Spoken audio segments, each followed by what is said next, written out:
A gente tá gravando, né? Bom, como eu tava dizendo, né? Eu tô achando que esse capítulo. Eu estou um pouco desmotivado com esse capítulo em relação a o fato de eu não estar entendendo muito bem os conceitos, com clareza os conceitos, né? Para mim tá difícil de fazer a comparação entre a gramática específica e a gramática geral. Não sei o que está acontecendo aí, mas não está fluindo. E aí, isso contradiz um dos motivos para eu estar estudando trilho, né? Por estudar, eu estou também entendendo que é analisar criticamente o que ele está dizendo ali, para avaliar se aquilo ali faz sentido ou não. Principalmente porque, como é uma, digamos assim, matérias que é basilares para a nossa forma de pensar, as nossas conclusões futuras dependem das nossas bases. E se eu não analiso criteriosamente essas bases que eu estou usando ali para fundamentar minhas formas de pensamento futuro, isso me deixa preocupado. Me deixa preocupado, né? Não conseguir estar analisando criteriosamente essas bases. Porque no caso você não está conseguindo estudar dessa forma a gramática geral do Trivial, né? Isso. É por esse motivo que eu, nessas últimas semanas, eu tive meio desmotivado para estudar e para continuar. E foi um exemplo agora, por exemplo, com a pura cópula, né? Eu não consegui terminar hoje. Até agora. O negócio é que eu continuo a ler, mesmo sabendo que não tô assim. Eu sei que não tô aprendendo tanto. Assim, eu consigo entender, entre aspas, o que está sendo dito ali, mas para estudar a fundo, eu não paro para estudar a fundo. Eu só continuo a Uhum. ler. Aí eu entendo o que você está sentindo. Mas, Essa é uma questão complicada, né? Porque eu não queria só estudar assim. Até porque, né? Opa. A gramática geral é muito tentadora, né? Peraí, só um minuto que meu celular tá descarregando. Mas a gramática geral, ela tem uma proposta muito tentadora de ser base para todas as línguas. Ser um dos princípios que governam ali qualquer. Estabelecer os princípios aos quais todas as línguas obedecem. E aí, não entender isso a fundo meio que quebra o motivo para estar estudando gramática geral, né? Seria muito mais útil se eu for estudar simplesmente por cima, estudar gramática específica do português ou de uma língua tácita, uma língua precisa, específica. mas aí como é que você acha que deveria ser esse estudo adequado? Aí é que tá, né? Se fosse especificamente para gramática geral, eu acho que o melhor seria estudar mais a fundo mesmo.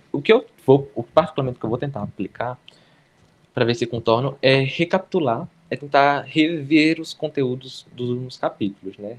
Principalmente as definições, nem que seja ali um pouco mais rapidamente, mas pelo menos para fazer uma limpeza ali das anotações que eu estou fazendo, para deixar mais claro e ver se isso refresca melhor, né? Esse conceito. Eu também estava pensando nisso, é muito bom essa ideia mesmo. Tava Sim, pensando em algo parecido, mas você pensou em algo mais formulado. Por causa que a pessoa vai vendo muitos conceitos novos, muita coisa nova, muita coisa nova. Se você voltar e analisar tudo de novo, acho que a pessoa sempre é assim, em qualquer coisa que nós fôssemos estudar, sempre numa segunda leitura você vê, você entende melhor. Aí, só que isso parte de algo individual. Nós não podemos voltar às reuniões todas e fazer tudo de novo. Parte de uma coisa, é um estudo precisamente. individual. Se você vê que não está entendendo muito bem, você vai lá, retoma os seus estudos, estuda tudo de novo, entendeu? Mas aí as Precisamente metas isso. do grupo, só dá uma reduzida nas metas do grupo e continua. E nós continuamos. Por exemplo, até pro dia do debate, o dia do debate, poderíamos deixar assim, para recapitular, deixar um pouco de tempo antes do debate para poder recapitular tudo que a gente estudou, para estudar, né? Por exemplo, se fôssemos marcar o debate para o dia daqui a 15 dias, semana que vem, não faríamos reunião, para deixar livre todos os integrantes para poder estudar mais a fundo, para poder ir para o debate daqui a 15 dias, entendeu? Eu acho que é o Sim, sim. máximo que os discípulos de Minerva podem fazer, cada um, entendeu? É justamente isso. Eu não tava pretendendo propor isso aqui para que todo mundo fizesse, né? Eu tô só compartilhando uma apreensão que eu tô tendo em relação a não Mas é conseguir importante entender com você, clareza. mas é importante você compartilhar isso, porque às vezes é uma coisa que outra pessoa está passando, que é o meu caso, que eu estou passando também por isso, e você compartilha e ajuda, né? Mas você ajudando. É melhor assim mesmo. Então, agradeço aí a compreensão. É, pronto. Aí, sim, aí nós ficamos de ler da página 82 a 92, né? Eu acho que foi. Não, Foi, porque oitenta e meu dois livro a tá todo 92. coisado aqui. Que começa o capítulo das cinco categorimáticas e termina. é, não, começa a sessão das cinco categorimáticas e termina o capítulo. Não. Ou a parte do capítulo. Acaba só a cinta categorimática, não? A morfologia categorimática. Deixa eu ver. É, não. Ah, não, acaba 89. Eu achei que fosse pra ler só até 89.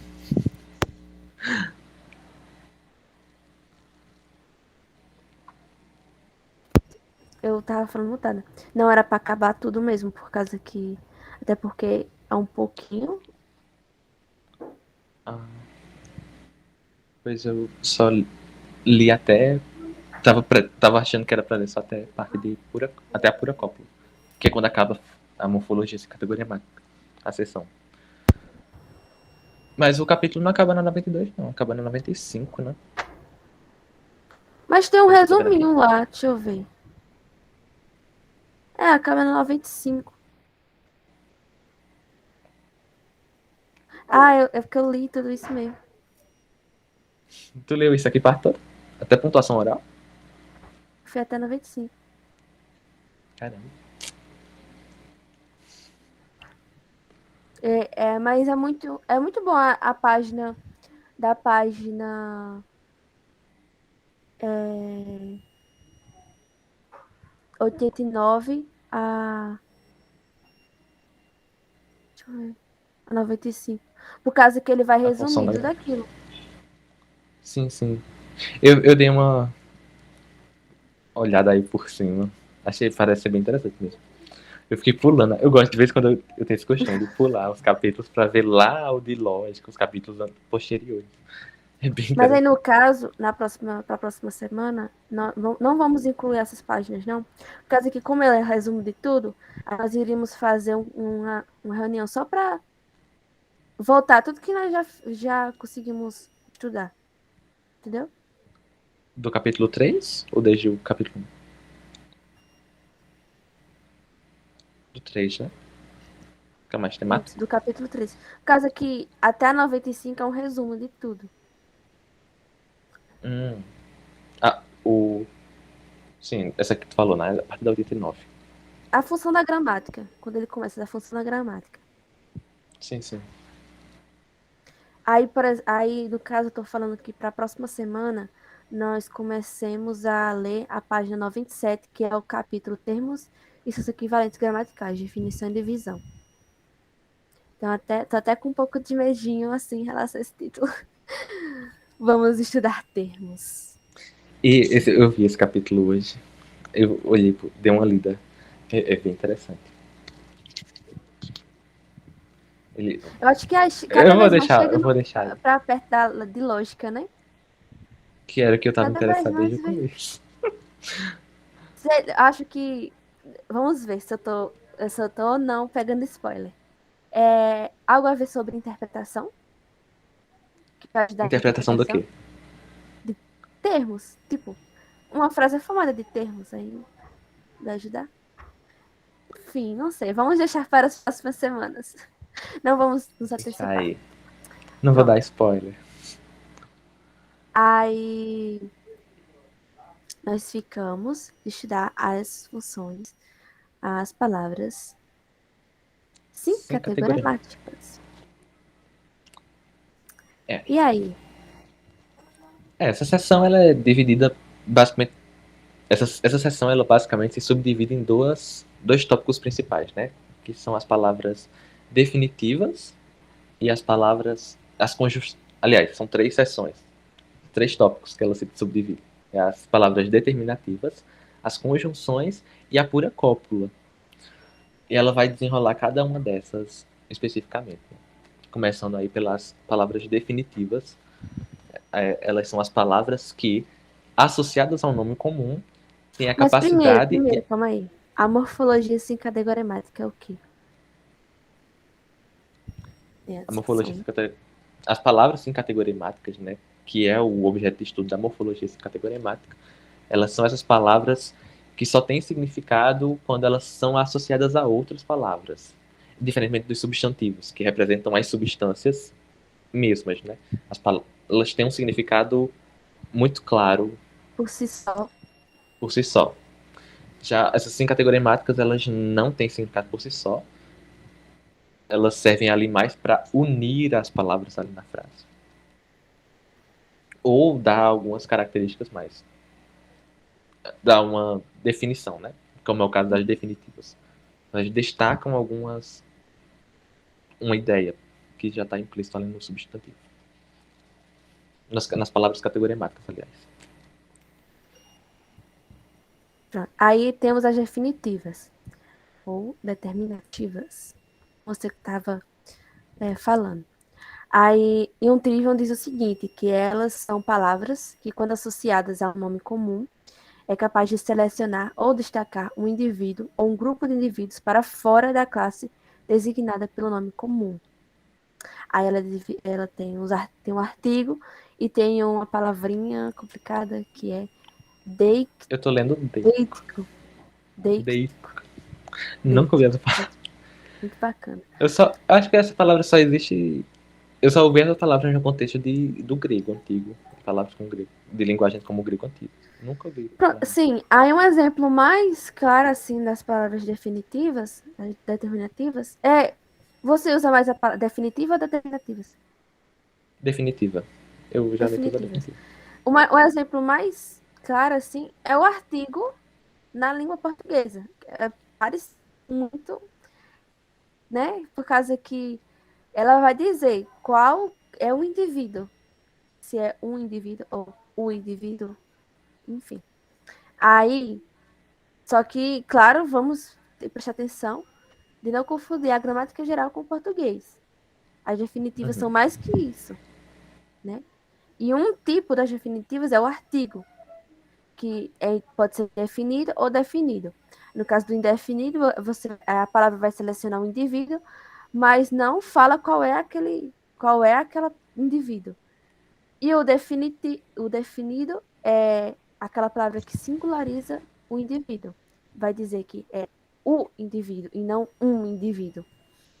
Pronto. Sim, sim. Aí temos. Inclusive, só pegando a palavra, nessa seção mesmo ela diz, né, também, além da função do artigo indefinido de selecionar e não especificar o indivíduo em questão, ele também, assim como no português, ele serve para expressar a ideia do primeiro encontro que uma pessoa tem com alguma coisa ou alguém. Ao contrário do definido, que além de singularizar o indivíduo em particular, como você disse, ele também significa familiaridade ou a iminência da pessoa. Então, por exemplo, no texto, na frase, né?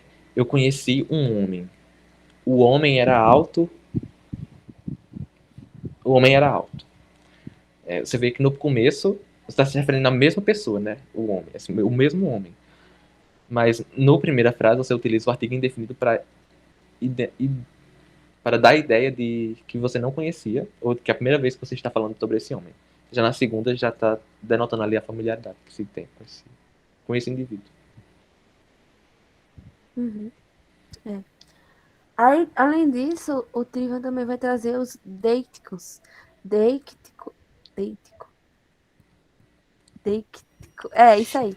Enfim, que é uma palavra que é definitiva, isto é, limita um nome comum. Aí, eu não sei explicar muito bem ela. Você sabe, Vitor? Eu achei ela confusa pra mim. Ela diz aqui, né, que a função primária dos deíticos é agir como definitivo. Mas às vezes elas também funcionam como pronome. Aí O ele falou, exemplo. ela também falou sobre modificadores, modificador atributivo, modificador definitivo. Aí eu já não entendi mais nada. Assim, antes só para explicar o que é o deítico, né? Eu acho que vale a pena dar a definição de o que é uma palavra definitiva. Eu não dei não, né? Elas são as palavras definitivas são as palavras que elas são associadas a um nome comum e têm a capacidade, a função de selecionar ou destacar um indivíduo ou grupo de uma classe designada pelo nome comum. Não está muito claro, né? Mas essa é a ideia. Você tem ali o nome comum, ele vai designar o nome de uma classe, né? Isso ali está relacionado com as formas de você representar a essência das coisas, que a gente viu no capítulo 2. O definitivo pega essa classe, esse conjunto de seres que a classe do nome comum denota, e vai selecionar e destacar um ou mais indivíduos, ou grupo de indivíduos. Aí, quando vem falar sobre o deítico, diz: a função primária dele é agir como definitivo. Mas as palavras muitas vezes funcionam como pronomes. Aí dá o exemplo do este, né? Ela fala este lápis no livro, né? Dá esse exemplo. Este lápis. Nessa frase, o este ele funciona como um deítico. O este funciona como definitivo, porque ele pega ali a classe lápis e seleciona um dentre os lápis. No caso, um que eu estou segurando agora, né? Poderia pegar, por exemplo, este chaveiro. Eu não estou falando de qualquer chaveiro, eu estou falando deste daqui que eu estou segurando. Já, por exemplo, um uso do este como um pronome este é um lápis ou este é um chaveiro. Não tem uma definição clara para o deítico, mas foi esse aí o exemplo. É o que eu estou usando para que eu me satisfiz, né, com essa definição, com esse exemplo. Aí ele fala, né, sobre os modificadores definitivos. No caso, os modificadores definitivos são esses, né, mesmo, o deítico e o artigo, enquanto que os modificadores atributivos são o que a gente viu na semana passada, que eram os advérbios, os adjetivos e os verbos, né, que são as palavras que representavam atributos. E aí ele fala isso justamente para ajudar ali na distinção entre o que é o deítico e o que é um modificador, o que é um atributo. Naquelas regras, né? Se o modificador descreve com o fim de ressaltar, então ele é definitivo. Ele está destacando um indivíduo ali da classe. Mas se ele está utilizando para não precisamente para ressaltar o indivíduo, então ele está falando ali do atributo, ele está predicando, não predicado. Não é um definitivo, no caso. Não sei se ficou claro, ficou? Ficou. Certeza? Pronto. Aí depois disso ela vai falar sobre os conectivos. Ou é Mas fome? antes, tu viu essas partes de regras de pontuação? Uhum, eu vi. Eu Eu não fiquei entendi até, muito bem. tipo, eu fiquei, ela tá falando sobre pontuação. Sim, Achei não tem. interessante. Porque, né, ela fala que não é específica, mas, tipo, todas as línguas funcionam assim? Não parece Não, eu não que acho que essas regras funciona são assim. universais, assim. A Não questão sei da o que. pontuação. Pois. Eu não sei por que No ela colocou mandarim, regras de você já pontuação. viu uma vírgula? No Mas eu acho que mandarim tem. com No vírgula? japonês Não eu sei que sei. tem vírgula. Tem? No mandarim tem. No japonês tem. Não sei. Mas eu não sei se funciona assim, né? Tipo. Mas também tem a ver com a pausa oralmente, sabe? Oral. Ah, Mas pontuação é pontuação. Mesmo assim, mesmo na pontuação oral, não me parece fácil Geral. aceitar que funciona com todas as línguas, né? Uhum. Assim, aí pode falar dos conectivos. Era só isso que eu queria falar. Pronto, ela vai falar sobre os conectivos, que são palavras que associam palavras a outras palavras. Aí elas são divididas em três. Aí elas são pode ser preposições, conjugações e também tem a pura cúpula, que foi algo que já vimos antes e ela retoma de uma forma mais a fundo. Ela fala mais sobre a pura cúpula. Aí as preposições. As preposições, elas ligam palavras, unem substantivos que não se misturam naturalmente.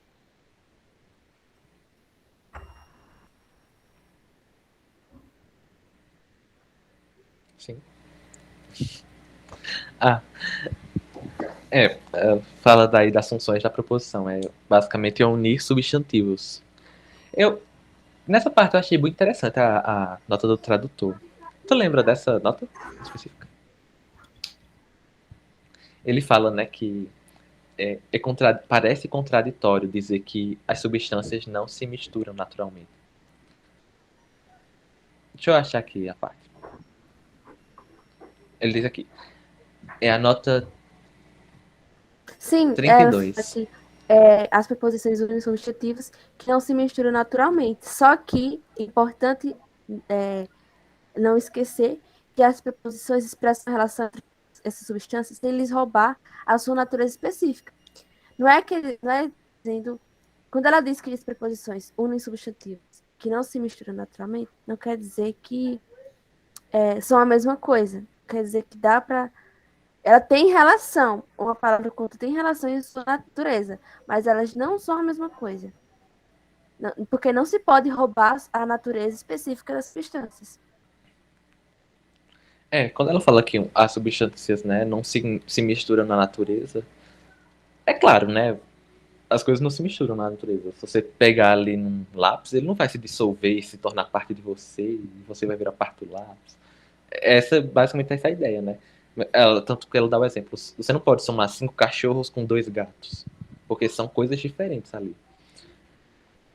Mas as proposições, elas conseguem ligar de forma que, mesmo sem roubar a natureza específica, você consegue mostrar uma relação ali entre as coisas. Tem aqui a parte específica, né?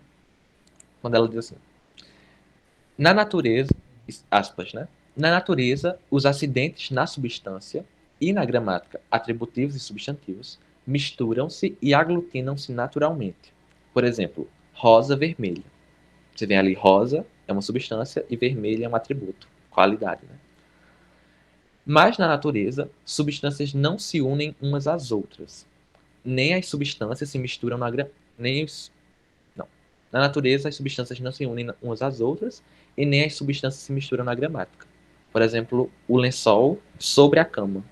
Quer dizer aí que para ligar vai ter que usar uma proposição, né? O sobre, para unir lençol à cama. Porque elas não viram uma coisa só quando estão juntas. É mais ou menos uma coisa dessa. Mas aí eu queria chamar a atenção para a nota do tradutor, que é nessa mesma frase que eu acabei de falar, ele puxa assim, uma nota dizendo: a declaração de que, na natureza, as substâncias não se misturam parece ser contradita pelos elementos químicos, que se misturam para formar diferentes substâncias. Talvez a distinção que a irmã Miriam Joseph tivesse em mente fosse exatamente esta. Quando substâncias misturam-se na natureza, elas mudam e tornam-se uma nova substância. Eu achei interessante isso aqui. Porque eu fiquei pensando, logo quando a gente começou o capítulo, no capítulo 2 que ela falava sobre, dava essas ideias de matéria e forma, eu ficava pensando ali na. Eu fiquei pensando nas coisas parecidas desse. Não especificamente nesse caso que ele tá falando aqui, mas uma coisa relacionada. É isso, é o que eu queria chamar de fato.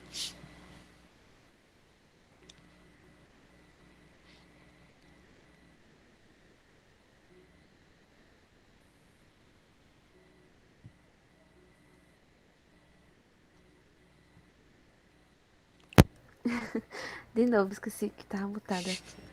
Ela depois ela falou sobre as conjunções que unem frases, diferente das proposições que ligam palavras. As conjunções unem frases.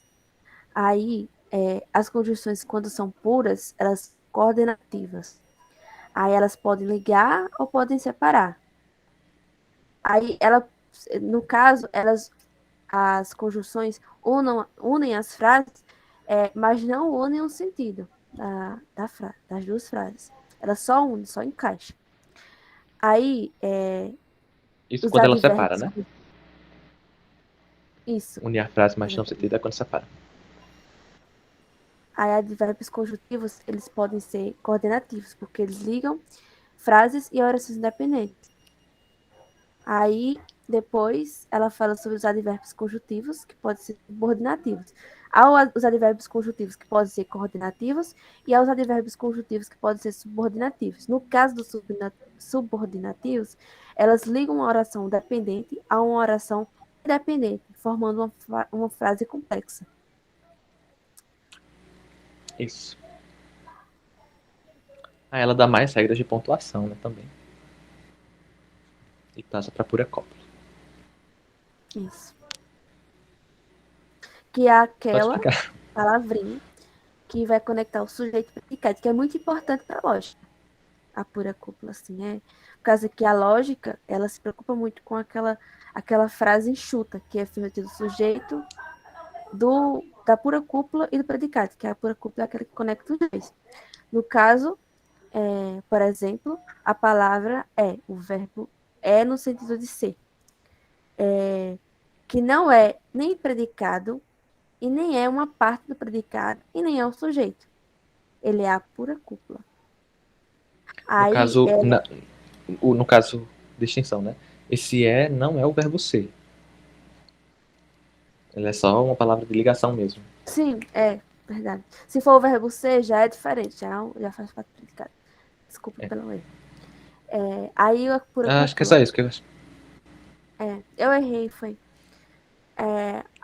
A pura cúpula tem três funções, que é a de afirmar algo. Por exemplo, o céu é azul. Ele está afirmando que o céu é azul. Aí ele expressa modo e indica o tempo verbal. No caso, né? Por exemplo, se você é aquele presente. Acho que é isso que ele quis dizer, né? Eu não. É isso mesmo. Pronto. Aí, Acho que assim, é isso mesmo. as preposições na lógica, as preposições básicas na lógica, ela é formada pelo sujeito, a pura cúpula e o predicado. Que é Sim, sim. importante para análise, né? Para análise da lógica.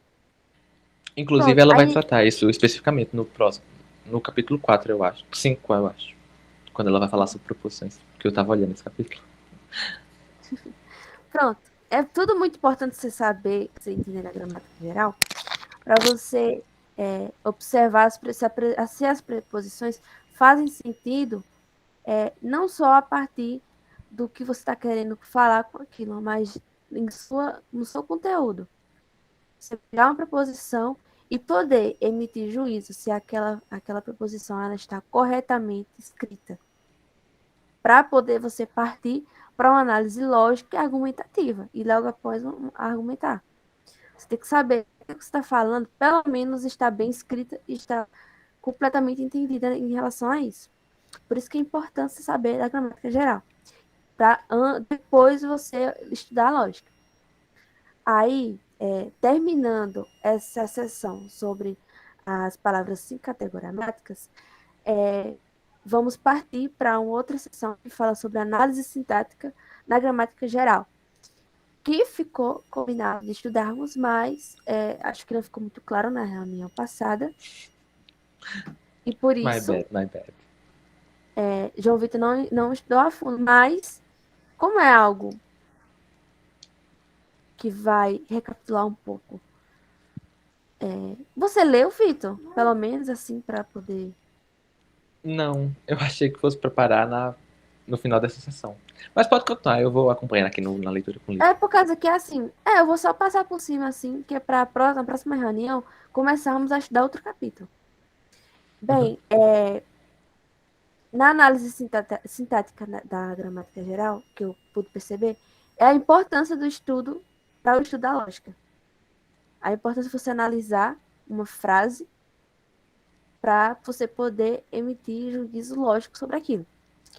Aí, existe uma análise que é a básica da frase declarativa simples, que é aquela formada pelo sujeito completo, a pura cúpula e o predicado completo, que quando nós estamos na lógica, nós vamos analisar essa frase simples e é o mais importante da lógica.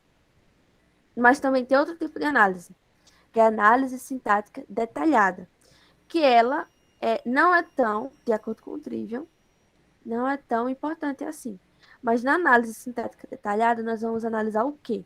O sujeito simples, o predicado simples, incluindo seus componentes quando tem, uma oração, um modificador e um modificadores conectivos. São esses os aspectos que vai ser analisado numa frase quando você vai fazer uma análise sintática detalhada. Também tem outro tipo de análise, que é a análise sintática classificada materialmente. Bem, seria muito importante Victor explicando isso, porque ele sabe explicar melhor, mas vamos aqui. Na Posso fazer análise... só uma pergunta?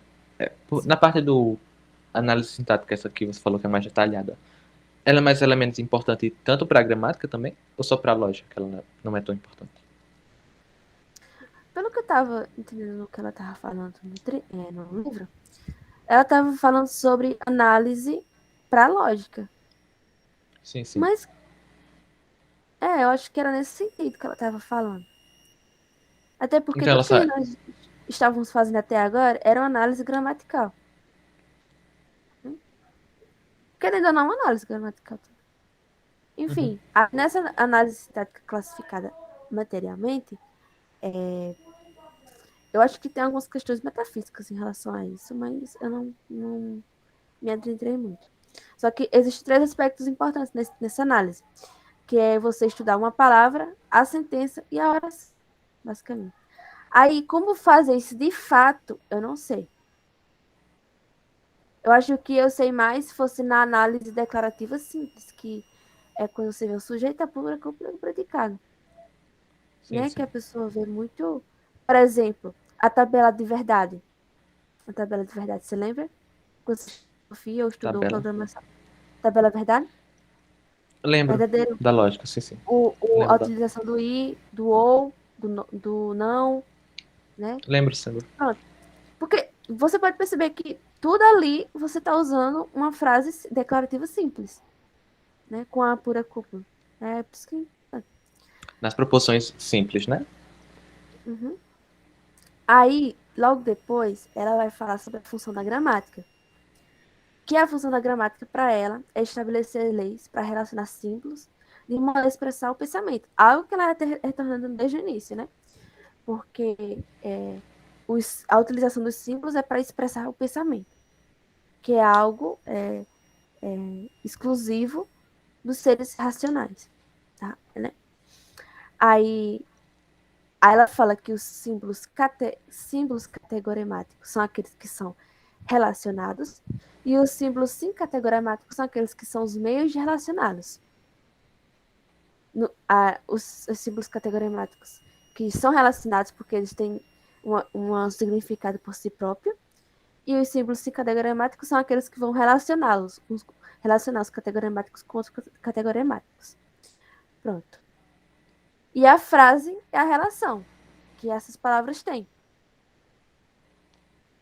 Sim, sim. Resumindo, o que ela fala é que as palavras serão relacionadas, as palavras categoremáticas serão relacionadas em uma certa situação. As cinco categoremáticas vão ser o meio de relacionar essas palavras. E a frase é a relação.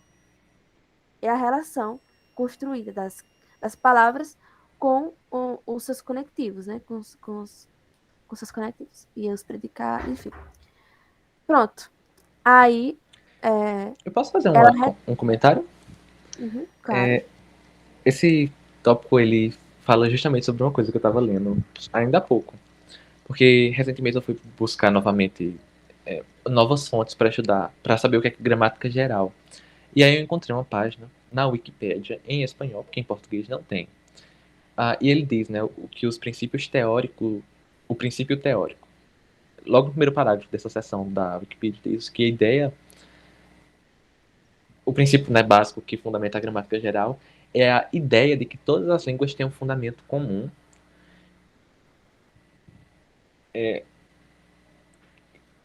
A ideia de que todas as línguas têm um fundamento comum implica que todas têm por objetivo permitir os homens significar, fazer conhecer uns aos outros o seu pensamento, os pensamentos de uns aos outros. E a ideia é justamente de criar que a linguagem, né, ela sirva como uma, um meio de imitar o pensamento, para transmitir, né, e você conseguir. É como se fosse essa comunicação do pensamento através da fala exige que seja uma espécie de imitação do pensamento, uma representação do mesmo, em sentido forte.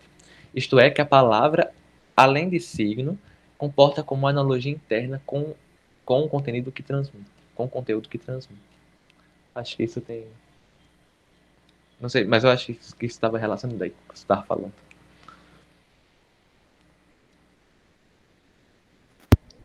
Pronto, aí logo depois ela vai falar muito sobre as regras para relacionar os símbolos. Aí ela fala sobre substituir símbolos equivalentes ou combinar os símbolos. Que foi que nós estudamos isso antes, né? Ou não? Nós vimos algumas coisas parecidas assim. Que no caso de Acho que substituir não. símbolos equivalentes, a opção de você fazer a expansão das palavras ou a contração das palavras. Nós não vimos isso em nenhuma parte, não? Eu não lembro de ter visto, não. Porque, assim, ela quer dizer aqui que os símbolos, eles podem ser equivalentes aos outros. No caso, Sim, sim. eu falo assim, que você é João Vitor. Eu posso substituir isso com fazer uma descrição mais, no caso da expansão. Eu posso caracterizar você de várias formas para substituir o seu nome. Por Sim, exemplo, sim. essa garrafa é rosa. Vamos fazer uma frase que substitui essa frase. Esse objeto que está na minha mão, de cor rosada com água dentro, é para beber água. Entendeu? Sim, As sim. duas Tô entendendo. frases, elas são equivalentes, porque eu estou definindo esse objeto. E E no fazendo caso, referência ao mesmo ser, né? Ao mesmo isso, indivíduo. isso, exatamente. E também, isso foi o caso da expansão, porque eu deixei a frase maior. Mas eu também posso diminuir. Eu posso pegar essa frase maior e diminuir para dizer que este objeto é rosa. Então, isso aqui foi uma contração. Enfim. Aí também tem a combinação dos símbolos. Que é você combinar os símbolos. Quando você. Porque você não tem como. Lembra daquela discussão que nós fizemos que é de que não dá para bater uma palavra própria para todos os objetos? Sim, sim. Para Pronto. todos os indivíduos, né? Não, Porque ser infinitas palavras. para todos os indivíduos. Você está falando da forma melhor. Não dá para ter um nome próprio para todos os indivíduos. E por isso, nós vamos combinar os símbolos para poder descrever aqueles indivíduos que não dá para. Né? Aí, quais são as formas de combinar os símbolos? É utilizando palavras gramaticais, é fazendo flexões, é utilizando a ordem das palavras, que para algumas línguas é muito importante e para outras nem tanto.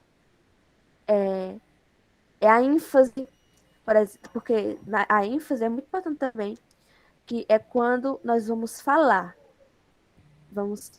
as palavras, que nós costumamos dar ênfase a algumas coisas para poder se expressar melhor. Também tem a questão da entonação, que é outra forma de você se expressar melhor oralmente. E também tem a forma de separar os símbolos. Você separa os símbolos. Entendi muito Sim, bem. sim. Pronto. Aí tem todos esses aspectos aí que ela vem trazer. A questão da diferença entre ênfase e entonação, eu não sei. Eu não observei direito na hora, agora que eu tô vendo que eu poderia ter estudado melhor para falar.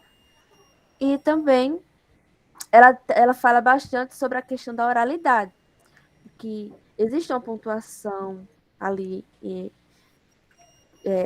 meio que escondida quando está falando, existe uma pontuação, e também a questão da ênfase e da entonação é muito importante para você poder comunicar e se expressar através da oralidade.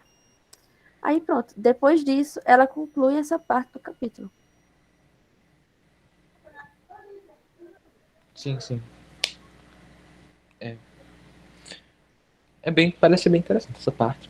A pontuação oral. Ela até fala, né, que tem algumas. Algumas marcas de pontuação oral. É o fraseado, a ênfase e algumas formas de entonação.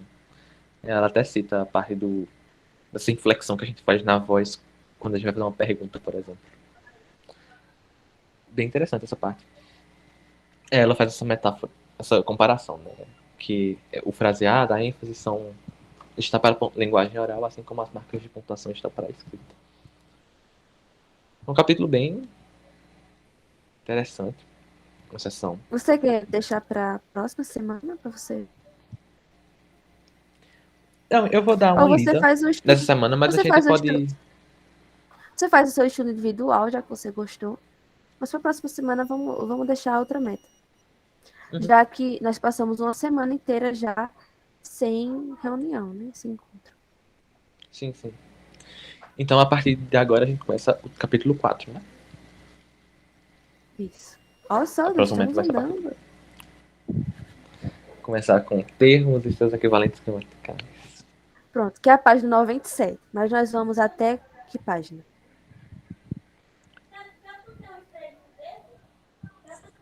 97. São 7 páginas em média, né? 104, provavelmente. Eu acho que a 102 tá bom, porque já começa outro assunto. Sim, né? Que termina a sessão. É. Então é para ler até diferença entre termos, né?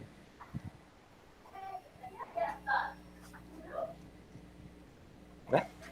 Pronto. Oi? Acaba as 10 categorias do ser e a gente para em diferença entre termos. Eu vou escrever aqui.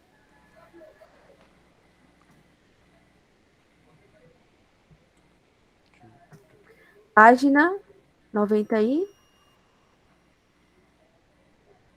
E 7. 97 a 102, né? 102.